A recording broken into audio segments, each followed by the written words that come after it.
ہم دیکھتے ہیں کہ آج کل کے جو ہم اگر حالات دیکھیں تو ماں اور اولاد کے درمیان فاصلہ بہت بڑھتا جا رہا ہے، دوری ہو رہی جی ہے۔ تو کیسے اولاد کو ماں کے ساتھ دوبارہ جوڑا جائے؟ ہمیں کیا رہنمائی ملتی ہے قرآن سے کہ ہم اس پہ عمل کر کے کوشش کریں کہ یہ فاصلہ کم سے کم ہو؟ جی جی بالکل جی، یہ سوال بہت اہم ہے اور فی الحال تو ہم خود ان تمام تر معاملات کا شکار ہیں جو ہمارے معاشرے میں جو حال ہے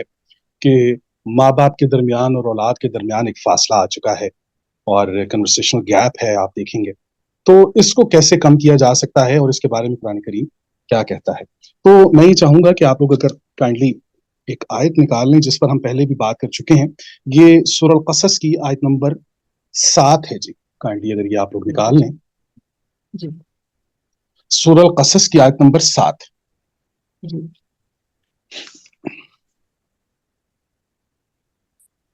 اس پر ہم پہلے بھی بات کر چکے ہیں کہ وہ حضرت موسیٰ علیہ السلام کو جب اللہ نے حکم دیا حضرت موسیٰ علیہ السلام کی والدہ کو، کو انہوں نے کہا کہ آپ جو ہے دودھ پلائیں اور پھر انہیں پانی میں آپ پانی کے حوالے کریں۔ اس آیت پر ہم پہلے بھی بات کر چکے ہیں، لیکن یہاں پر ایک اور بھی نقطہ ہے جی، بڑا خاص، بہت بڑا، جس میں ہمیں اس سوال کا جواب مل جاتا ہے کہ کیسے دوبارہ اولاد کو ماں باپ کے ساتھ جوڑا جا سکتا ہے، اٹیچ کیا جا سکتا ہے۔ تو آپ پہلے آیت پڑھ لیجئے، اعوذ باللہ من الشیطان الرجیم، بسم اللہ الرحمن الرحیم، سورہ القصص آیت نمبر 7۔ وَأَوْحَيْنَا إِلَىٰ أُمِّ مُوسَىٰ أَنْ أَرْضِعِيهِ، ہم نے وحی کی موسیٰ کی طرف کہ آپ موسیٰ کو دودھ پلائیں۔ وحی پر ہم پہلے بات کر چکے ہیں کہ وحی کہتے ہیں وہ رہنمائی کہ جس کے ذریعے دوسرے کو حیات حاصل ہو جائے، لیکن آپ یہ یاد رکھیے کہ چونکہ یہ وحی ہے تو اس میں ایک بڑی خاص کمانڈمنٹ ہے، بڑی خاص رہنمائی ہے، اور قرآن نے اگر یہاں پر دودھ کا ذکر کیا ہے، دودھ پلانے کا، اس کا مطلب ہے کہ اس کے اندر کوئی بہت بڑا راز چھپا ہوا ہے، بہت بڑی کوئی بات چھپی ہوئی ہے۔ اور ہم یہ جانتے ہیں کہ قرآن کریم میں کہیں بھی کوئی بھی ایک حرف، یہاں تک کہ اعراب میں کوئی ایک زیر زبر بھی اضافی نہیں ہے۔ ہر لفظ کا مقصد ہے، ہر لفظ کا ایک میدان ہے، ہر لفظ کا ایک مقام پیدائش ہے۔ اگر ہم گہرائی میں اس کے ساتھ اتریں گے تو پھر وہ اپنے راز ہمارے حوالے کر دے گا۔ تو آج جب یہ قرآن کریم کے اندر آپ آئیں گے کہ وَأَوْحَيْنَا إِلَىٰ أُمِّ مُوسَىٰ أَنْ أَرْضِعِيهِ، کہ ہم نے موسیٰ کی طرف وحی کی کہ آپ انہیں دودھ پلائیے۔ اب یہ دودھ پلانے کا جو معاملہ ہے، ارضعیہ، اس میں پہلے ہم اس رضاعہ کے اوپر بات کر لیتے ہیں۔ دیکھیے لسان عربیہ کے اندر جب آپ آئیں گے تو آپ دیکھیں گے کہ رض کا لفظ جب آئے گا، رے اور ضاد، رض، تو اس میں آپ کو آمادگی ملے گی، رضامندی ملے گی، آمادگی ملے گی، رضامندی ملے گی۔ جہاں پر رے اور ضاد کا لفظ آئے گا ایک ساتھ، رض، آمادگی دکھائی دے گی۔ اب اس میں رضامندی ہے، راضی نامہ ہے، رضاعت ہے، اور جتنی جو چیزیں بھی آپ دیکھیں گی، رض میں آپ کو ہمیشہ آمادگی ملے گی، رض میں آپ کو یکجائی ملے گی، اکٹھا ہونا ملے گا، اور رضاعت ملے گی، رضامند ہونا ملے گا۔ اچھا، تو یہاں سے آپ کو پتہ چلے گا کہ ایک بات تو یہ ہے کہ قرآن کریم نے جب یہ لفظ استعمال کیا ہے تو پورا ایک فلسفہ ہے جی جو قرآن کریم نے پیش کیا ہے ایک لفظ کے اندر، کہ آپ انہیں دودھ پلائیے۔ اب یہ دودھ پلانا، چونکہ ہماری امہات جو ہیں وہ الحمدللہ ساری امہات کی میں ایسی بات نہیں کروں گا، لیکن بدقسمتی سے آج ہمارے ہاں آپ دیکھ لیجئے کہ امہات میں یہ دودھ پلانے کا جو فرض تھا، اب وہ دن بدن ہمارے معاشرے میں کم ہوتا چلا جا رہا ہے، بہت کم ہوتا چلا جا رہا ہے۔ ماؤں کا جو کنیکشن اللہ نے بنایا تھا اس دودھ کے ذریعے، اب وہ کنیکشن کمزور ہونا شروع ہو گیا ہے۔ ہم نے سعودیہ میں، جب میں 97 میں گیا تو وہاں پر ایک تقریباً 5 سال کی تحقیق کے بعد ہم نے دعویٰ والارشاد، وہاں پر ایک محکمہ ہے الجالیات کا، تو وہاں ہم گئے اور ہم نے ان سے کہا کہ دیکھیے ایک مکمل تحقیق کے بعد ہم ایک درخواست آپ کے پاس لائے ہیں کہ چونکہ سعودیہ میں پیسہ ہے، سب کچھ ہے ماشاءاللہ، نوکر چاکر ساری زندگی، اور پھر یہاں سے لوگ جاتے ہیں کام کاج کے لیے، تو ہو یہ رہا ہے کہ آپ لوگوں کی جو امہات ہیں وہ اب سری لنکا، بنگلہ دیش، پاکستان، اور جو ان امہات کے پاس جو خواتین وہاں پر کام کر رہی ہیں، زیادہ تر تعداد جو تھی وہ سری لنکا کی ہے، بنگلہ دیش کی ہے، فلپائن کی ہیں, پاکستان کی بہت کم ہیں, بہت بہت کم. ایک زمانہ تھا وہ تو بالکل بھی نہیں تھی, بعد میں خیر پھر یہ ہماری طرف سے بھی پاکستانی خواتین جانے لگی. لیکن ہم نے ان سے یہ کہا کہ دیکھیے, ہو یہ رہا ہے کہ آپ کی نسل میں یہ جو تبدیلی آ رہی ہے جو کہ آگے چل کے آپ کو بہت بڑا نقصان دے گی, اور وہ یہ ہے کہ ماں اور بچے کے درمیان ایک کنیکشن جو ہے, جو وہ دودھ پلانے کا, تربیت کرنے کا, اس کو اپنے ساتھ رکھنے کا, جوڑنے کا, اب وہاں پر امہات جو ہیں وہ, میں سب امہات کی بات نہیں کر رہا, یہ یاد رکھیے, وہاں پر بھی ہم نے یہ بات الفاظ استعمال کیے کہ وہ امہات کے جو اپنے بچوں کی ذمہ داری اپنے نوکروں پر ڈال رہی ہیں, ہم ان امہات کی بات کر رہے ہیں. تو یہ وہ بچے ہیں کہ جو دودھ پلانے سے لے کر وہ کنورٹ ہوئے ہیں ان ڈبوں کی طرف, دودھ والے ڈبے پیکٹس کی طرف, بازاری دودھ کی طرف, اور پھر جو آغوش ان کو نصیب ہو رہی ہے وہ سری لنکا کی ہے, وہ بنگلہ دیش کی ہے, وہ فلپائن کی ہے. تو یہاں سے یہ بچے جو ہیں یہ دور ہوں گے, اور یوں مختلف تہذیب اور تمدن جو ہے وہ آپ کے اندر انجیکٹ ہوگا, جس کے بہت سے نقصانات آپ دیکھیں گے. آپ کی جو ذمہ داری اللہ نے آپ لوگوں کو ایز اے عرب دے رکھی ہے, اس میں آپ بہت بڑا نقصان اٹھائیں گے. اور وہ نقصان آج ہم نے 2025 کے اندر ہم لوگ دیکھ رہے ہیں. سب کی میں بات نہیں کر رہا, گریٹ نیشن ہے, اور ایسا نہیں ہے کہ ان میں سارے ہی اس انداز کے ہیں, لیکن ہم نے ان کو پوائنٹ آؤٹ کیا کہ دیکھیے یہ چیز جو ہے یہ بہت ضروری ہے. اچھا جی, اب ہم آ جائیں پھر دوبارہ اپنے اس ٹاپک کے اوپر کہ ماں کی طرف اولاد کا لوٹنا جو ہے وہ کیسے. تو اس آیت کے اوپر جب ہم بات کریں گے وَأَوْحَيْنَا إِلَىٰ مُوسَىٰ إِذْ نَرْوِعِي, تو یہاں پر ایک سب سے پہلی بات ہمیں نقطہ یہ ملتا ہے کہ آپ دودھ پلائیے اور اپنے ہونے کا ثبوت دیجیے. ایک ماں اپنی اولاد کو اپنے ہونے کا ثبوت دے کہ میں ہوں, میں تمہارے ساتھ ہوں, میں تمہارے ساتھ ہوں. جیسا کہ ولادت کے بعد عمومی طور پر یہ ہوتا ہے کہ بچے کو ماں کے جسم کے ساتھ لگا دیا جاتا ہے. تو جو ہی وہ بچہ جو ہے ولادت کے بعد ماں کے جسم کے ساتھ ٹچ ہوتا ہے, اس سے لمس کرتا ہے, چھوتا ہے, تو وہ ماں کے اندر تسکین اور قرار چلا جاتا ہے. برداشت جو ہے وہ مسرت کے اندر, وہ جو تکلیف ہے وہ مسرت کے اندر تبدیل ہو جاتی, وہ ایک خوشی کے اندر تبدیل ہو جاتی. یہ ایک احساس ہے جو لمس کا احساس ہے. تو ماں نے اپنے لمس سے اگر بچہ ماں کے اندر قرار منتقل کر سکتا ہے, تو ایک ماں جو ہے وہ اپنی مقاصد اور معنویت اور اپنی بامقصد زندگی کیوں نہیں اس کے اندر منتقل کر سکتی, وہ کر سکتی ہے. لہٰذا پہلے ماں کو اپنے ہونے کا ثبوت دینا ہوگا کہ میں ایک ہوں, میں محض تمہاری والدہ نہیں ہوں, میں ایک ہوں, میرے پاس ایک نظریہ ہے, میرے پاس ایک کتاب ہے قرآن کریم کی, میں ایک بامقصد زندگی گزار رہی ہوں, تم نے بامقصد زندگی گزارنی ہے. یہ ساری چیزیں وہ وہاں سے شروع کرتی ہی ارضعی. اب یہ جو رض کا ورڈ آپ کو بتا رہا ہے, اس میں رضامندی ہے. تو یہاں پر جو کچھ نکات میں آپ کے سامنے رکھنا چاہتا ہوں, میں چاہتا ہوں کہ باقی امہات بھی اس کی طرف آئیں اور اسے محسوس کیجئے قرآن کریم کا یہ انداز. کہ ایک پہلا نقطہ تو یہ ہے کہ ماں اپنے ہونے کا ثبوت دے. دوسرا نقطہ آپ دیکھ لیجئے کہ ماں جو ہے وہ محض دودھ نہیں پلائے گی اپنے بچے کو. وہ دودھ صرف دودھ نہیں ہے, بلکہ وہ دودھ کے ذریعے اپنے مقاصد اور اپنے خیال منتقل کرے گی اپنے بچے کے جسم میں. وہ دودھ کے جو محض دکھائی تو یہ دے رہا ہے کہ اس کے بچے کے لیے بہت ضروری ہے جی, یہ پانی بھی نہیں پی سکتا, کھانا بھی نہیں کھا سکتا, تو پوری زندگی منحصر کرتی ہے اس کی اس دودھ پر. تو دودھ سے اس کو جو حیات حاصل ہو رہی ہے, آپ یہ دیکھیے کہ اوحینا کا لفظ بتا رہا ہے کہ ایک ماں کو یہ وحی کی گئی ہے کہ جس طرح آپ حیات بخش رہی ہیں اپنی اولاد کو, آپ نے اولاد کے اندر بھی حیات بخشنے کی صلاحیت منتقل کرنی ہے. حیات بخشنے کی صلاحیت منتقل کرنی ہے. آپ نے معاشرے کو خوبصورت زندگی مہیا کرنی ہے, آپ نے معاشرے کے اندر زندگی پیدا کرنی. آپ نے کہیں بھی کسی بھی انسان کی زندگی میں کوئی دشواری نہیں آنے دینی. ویسے ہی جیسے کہ اللہ میرے ساتھ اور میں آپ کے ساتھ جو ہے وہ وحی کے ذریعے ایک پروسیس میں ہوں, ایک عمل میں ہوں.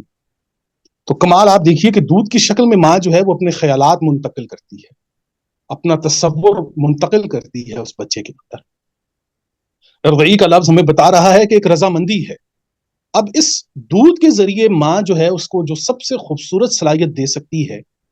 وہ ہے کہ ماں بچے کو راضی رہنے اور راضی کرنے کی صلاحیت دے. اس رضعی ہی کے لفظ میں آپ دیکھیے گا کہ رض کا لفظ ہمیں بتا رہا ہے کہ ایسا نہیں ہوگا کہ صرف اس کو دودھ پلایا جائے گا, بلکہ اس دودھ میں جو چیز جو آئیڈیالوجی منتقل ہو رہی ہے اس آئیڈیالوجی میں اس رضا کے اندر رض کے اندر سب سے پہلی صلاحیت جو ایک ماں اپنے بچے کے اندر پیدا کر سکتی ہے وہ رضامندی ہے، راضی رہنا اور راضی رہنے اور راضی کرنے کی صلاحیت ہے۔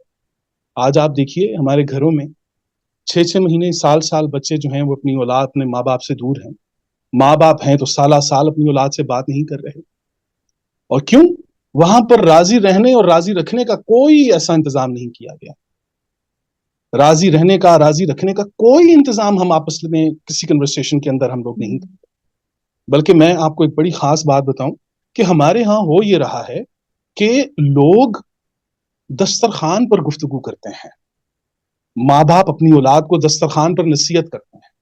اولاد دسترخوان پر اپنے ماں باپ سے پوچھتی ہے کہ ابو آپ کیسے ہیں، ماں جی آپ کیسی ہیں، آپ وہ فلاں کام کر رہے تھے۔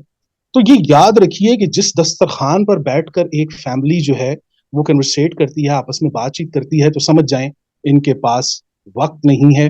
یہ گھرانہ ایک دوسرے کو وقت نہیں دیتا۔ جو لوگ بھی دسترخوان پر بیٹھ کے کنورسیشنز کرتے ہیں، ایک دوسرے کو نصیحتیں کرتے ہیں، ایک دوسرے کے ساتھ بات چیت کرتے ہیں، حال چال پوچھتے ہیں، تو اس کا مطلب یہ ہے کہ کھانے کے علاوہ وہ بھی ان میں ایک مشترکہ ایک وہ آپ یوں کہہ لیجئے کہ ایک مقصد، ایک وہ ضرورت ہے کہ جس کے تحت وہ سارے ایک ٹیبل پر آ گئے ہیں، ایک دسترخوان پر آ گئے ہیں، ایک مجبوری ہے۔ جہاں پر علیحدہ علیحدہ کھانے کی عادت ہے وہاں پر تو یہ نوبت بھی نہیں آتی، وہاں تو سال گزر جاتے ہیں دوسرے کی شکلیں بھی نہیں۔ تو ہو یہ رہا ہے جی، ہو یہ رہا ہے کہ ہم نے ان تمام تر چیزوں کو دیکھنا ہے اور ہم نے ان تمام تر چیزوں کو ٹھیک کرنا ہے۔ ہم نے اپنی ماؤں کو، اپنی بیٹیوں کو یہ بتانا ہے کہ بیٹی یہ جو دودھ آپ پلا رہی ہیں نا، یہ دودھ صرف اس کی بایولوجیکل نیڈ نہیں ہے بلکہ اس کی آئیڈیولوجیکل نیڈ بھی ہے۔ آپ دودھ کے ذریعے ایک ماں جو قرآن کو جانتی ہے، قرآن کو سمجھتی ہے، قرآن کو پڑھتی ہے، اس کے مقاصد کو، اس کے نتائج کو جانتی ہے، وہ ماں دودھ کے ذریعے آسانی کے ساتھ اپنے بچے میں قرآن منتقل کر سکتی ہے۔ ایک ماں اپنے دودھ کے ذریعے اپنے بچے کے اندر قرآن منتقل، اگر وہ جانتی ہے، اور وہ نہیں جانتی تو پھر اس پر بات نہیں ہے۔ اچھا جی، آپ رب سے راضی ہیں، رب آپ سے راضی ہے، تو یقیناً پھر آپ کی اولاد بھی آپ سے راضی، یقیناً پھر آپ کی اولاد بھی آپ سے راضی ہوگی۔ اچھا، اب آئیے جناب، فَإِذَا خِفْتِ عَلَيْهِ، اور اگر تم موسیٰ کے لیے خوفزدہ ہو، تمہیں کوئی ڈر ہے، فَأَلْقِيهِ فِي الْيَمِّ، تو پھر آپ ڈال دیجئے موسیٰ کو یم میں۔ اب یم پانی کی وہ کنڈیشن ہوتی ہے جی جس میں طغیانی ہوتی ہے، پانی ٹھہرا ہوا نہیں ہے۔ جہاں پانی سموتھ ہوتا ہے وہاں پر قرآن بحر کا لفظ لے کر آتا ہے، بحرین یلتقیان کا لفظ آپ دیکھ لیجیے، سورہ کہف کے اندر حضرت موسیٰ حضرت خضر کا واقعہ دیکھیے، وہاں پر بحر کا لفظ آپ کو ملے گا۔ سموتھ حالت کے اندر جہاں پر پانی کی حالت ہوگی وہاں پر بحر کا لفظ آئے گا۔ اب یہ دیکھیے کہ ماں کو کہا جا رہا ہے کہ اگر آپ خوف زدہ ہیں تو پھر اس سے بھی بڑی بات قرآن یہ کر رہا ہے کہ آپ اس کو اس پانی کے اندر ڈال دیجیے۔ مطلب سوچئے، ایک خوفزدہ ماں کو یہ کہا جا رہا ہے کہ آپ اپنے بچے کو اس طغیانی والے پانی کے اندر ڈال دیجیے جس میں آلریڈی ایک طوفان آ چکا ہے، ہلچل ہے اس کے اندر، اسٹیبلٹی نہیں ہے۔ تو یہ بڑی عجیب بات ہے۔ تو یہاں پر قرآن کریم نے اصل میں یہ بتایا ہے کہ اگر آپ کو محسوس ہو رہا ہے کہ یہ لوگ آپ کی اولاد کے خلاف ہیں، یہ لوگ آپ کی اولاد کو ڈی ٹریک کریں گے، تو پھر اگر آپ کا رب کے ساتھ، رب کی کتاب کے ذریعے کنیکشن ہے، آپ کا رسول کریم صلی اللہ علیہ وسلم کی حیات مبارکہ کے ساتھ کنیکشن ہے، آپ کا اسوہ حسنہ کے ساتھ آپ کا کنیکشن ہے، تو آپ یقین کیجئے آپ لوگوں کے بجائے اپنی اولاد کو خدا کے حوالے کیجئے، خدا کی کتاب کے حوالے کیجئے، پھر دیکھیے کمال کیا ہوتا ہے۔ قرآن کریم بتا رہا ہے فَإِذَا خِفْتِ عَلَيْهِ، اگر آپ اس کے حوالے سے خوفزدہ ہیں تو پھر کوئی بات نہیں، فَأَلْقِيهِ فِي الْيَمِّ، آپ ان کو ڈال دیجئے پانی میں۔ اور پانی کی حالت میں نے آپ کے سامنے بیان کر دی ہے کہ پانی کی اس وقت حالت کیا ہے، فَأَلْقِيهِ فِي الْيَمِّ۔ اچھا جی، وَلَا تَخَافِي وَلَا تَحْزَنِي، آپ کو کوئی خوف لاحق نہیں ہونا چاہیے، آپ کو کوئی حزن لاحق نہیں ہونا چاہیے۔ اب خوف اور حزن میں کیا فرق ہوتا ہے یہ دیکھیے آپ، اور ہر ماں تقریباً آپ کو اسی سچویشن سے گزرتی ہوئی دکھائی دے۔ آپ دیکھیے نقصان کا وہ اندیشہ جو ظواہر پر مبنی ہو